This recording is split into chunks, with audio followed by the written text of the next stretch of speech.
Honestly, like, even the people at my job, they were like, well, you have a nice face and body, you could be a stripper and make so much money. And I was like, I don't know, like, I know there's other jobs at strip clubs, and maybe I could just use my looks to get some good tips, and people like wouldn't expect me to be a stripper, but I would still be working in a strip club. I went to this strip club, literally the first one, and she was like, you know, I need you to fill out this application and then I'll call you. So I filled out this little application, it was whatever, and I left. She called me the next day and told me that if I wanted the job, I could come for training on Saturday at 9 o'clock to start training. So I was like, okay, yeah, that sounds fine. Saturday morning. Like, I actually showed up and she had told us to wear white tops, black skirt, black stockings, black shoes. So I like showed up, only talked to a bouncer guy that was like, he just seemed real shady. He was like, you thought about dancing? And I'm like, I don't know. And then, so he's like talking to us, is like me and these two other girls in training. And the place is pretty dead. It's Saturday morning. But there is this one chick on stage.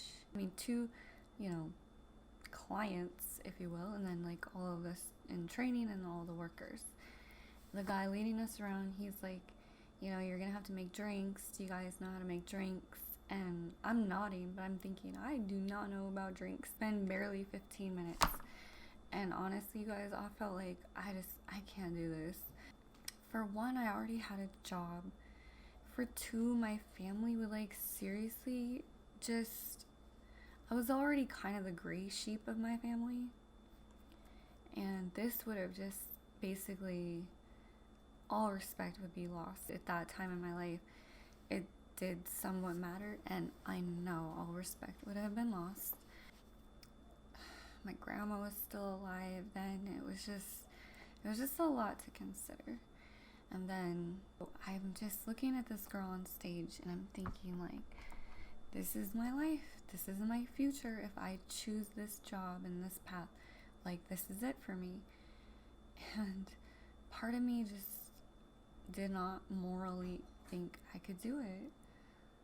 And then I was like thinking about all this is going through my mind, right? Not the night before or leading up to it. No, this is like going through my mind as I'm there, college, and I'm gonna graduate, and then what if someone remembers me, or, you know, I'm starting to think about that, and I'm like, also, I just wanted to have a career, but also give that up when I got married for my family and kids. Keep my college education as a backup in case my husband ever left or got sick, you know, like I would have something to fall back on. But I truthfully wanted a family more so than a career. So I'm sitting there at this strip club, like, you know, what if I'd always planned to have a son and a daughter, and I'm like, what if I have a daughter and someday I have to tell her that this was my job, or worse yet, my son or future husband? Okay, I need the money, I could use the money, but honestly, you guys, this is what happened. And I'm like, I can't do this. I didn't even say a word. I just picked up my purse and I left and walked outside, and I remember the sun was just shining, and I walked out, I left. I don't know what I did that day.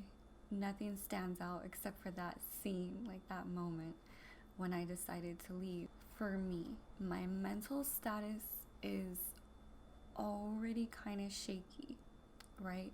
Losing my dad, my family being a little unstable. But I'm already dealing with all these issues, right? And looking back, I can say that if I had been a stripper or prostitute or escort, porn or anything, it would have probably definitely destroyed me and my soul and my life. And like, let's not get it wrong, my life may not be worth very much at all. That's fine. I would take my bland like lifestyle now, where I'm literally addicted to finding true love and weed, and like that's it. I'm not addicted to money or gambling or hard drugs or alcohol or even the wrong men, like that real down for you love. That's what I live for, and that's what I want. And I have a relationship with God, yes, and He is directing my path, yes. But I still want that human connection, that emotional connection. I was making $12 an hour. Well, you know what? I decided to just go ahead and live on that $12 an hour. I decided to go ahead and live within my means, that I did not literally have to take any other jobs. I made it to be where I'm at without having sold my soul for money or drugs or men. And God willing, I can live the rest of my days saying that, because I don't want to like be so, oh, I know I'll never. No, I hope nothing happens to me to force me down that path, because I already know I have an addictive gene in my body from my dad. I already know that's in there. I'm trying to like not tempt my life or fate. I'm trying to just live authentically. And like, yeah, we all have our dark side that we kind of hide and what have you. But as far as like blatantly wanting to do evil because it's fun or secretive or exciting or something, at this point in my life, my mind, my spirit would not accept that kind of nonsense and darkness. I'm not good at directing my life. I am not good at it. I kind of just flounder along and think I know stuff, and then like a year later I'll look back and think, wow, I just didn't even know anything a year ago. And the next year and the next year and the next year, like, I don't know shit. I just wish I had fallen in love sooner in life. I thought I had, or I thought it was love, but like, I feel like I was never in love until later in life, like when I should have already had it figured out.